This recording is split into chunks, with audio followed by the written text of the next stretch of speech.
আরে বাবা রে বাবা, এই অসময়ে কি জোরে ঝড় বৃষ্টি শুরু হলো রে বাবা।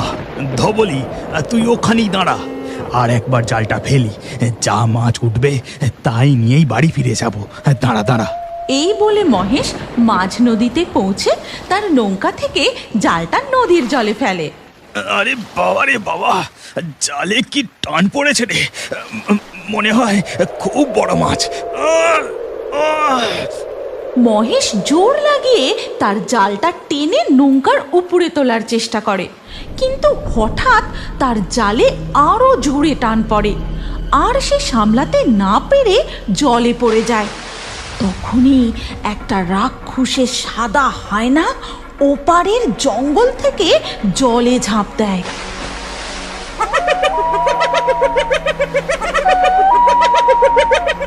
ধবলি পালা, হায়না, তুই এখান থেকে পালা ধবলি, হায়না, হায়না ধবলি। হায়নাটা সাঁতার কেটে মহেশের দিকে দ্রুত আসতে থাকে। তখনই তার ধবলি গরু নদীর পাড় থেকে গলার দড়িটা মহেশের দিকে ছুঁড়ে দেয়। তারপর সে মহেশকে টেনে পাড়ে তুলে আনে। তখন হায়না প্রায় নদীর এপারে। মহেশ ও তার গরু সুন্দরবনের জঙ্গলের পথ ধরে দৌড়তে শুরু করে।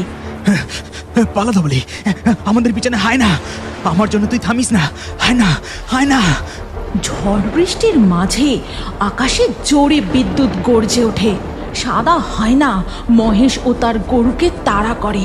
হায়নাটা এক লাফ দিয়ে গরুটার পায়ে কামড় বসায়। ছেড়ে দে, ছেড়ে দে আমার ধবলিকে, ছেড়ে দে বলছি, ছেড়ে দে। মহেশ প্রাণপণে তার গরুর দড়ি ধরে টানতে থাকে। এই প্রলয় কাণ্ড দুর্যোগে জোরে জোরে বাজ পড়তে থাকে। এমন সময় হঠাৎই হুড়মুড়িয়ে একটা গাছের ডাল ভেঙে হায়নাটার উপর পড়ে। হায়নাটার কামড় আলগা হতেই মহেশ সেই সুযোগে তার ধবলি গরুকে টেনে নিয়ে কোনো রকমে দৌড়তে দৌড়তে গ্রামে ঢুকে তার বাড়ি পৌঁছায়। কি গো, কি হয়েছে তোমার? অত হাঁপাচ্ছ কেন? হে কি, ধবলির গা থেকে যে রক্ত পড়ছে গো, এ যে হায়নার কামড়। উপরওয়ালা আজ আমাদের খুব রক্ষা করেছেন। ওই গাছের ডালটা সময় মতো ভেঙে না পড়লে সব শেষ হয়ে যেত রুক্মিণী, সব শেষ হয়ে যেত। এ যে বনবিবির কৃপা গো। হে বনবিবি, তুমি আমার স্বামীকে গরুকে রক্ষা করেছো। তোমার চরণে শত কোটি প্রণাম দেবী, শত কোটি প্রণাম। এরপর বৃষ্টিও থেমে যায়।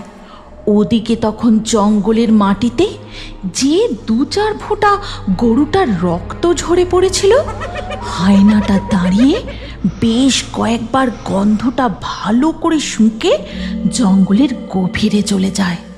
শোনো গো রুক্মিণী, তুমি ধবলির ক্ষতস্থানে ভালো করে প্রলেপ লাগিয়ে দাও। আজ ও আমাকে জল থেকে টেনে না তুললে হয়তো আমি এতক্ষণে হায়নার পেটে চলে যেতাম। চুপ করো তুমি, চুপ করো, এমন কথা মুখেও এনো না।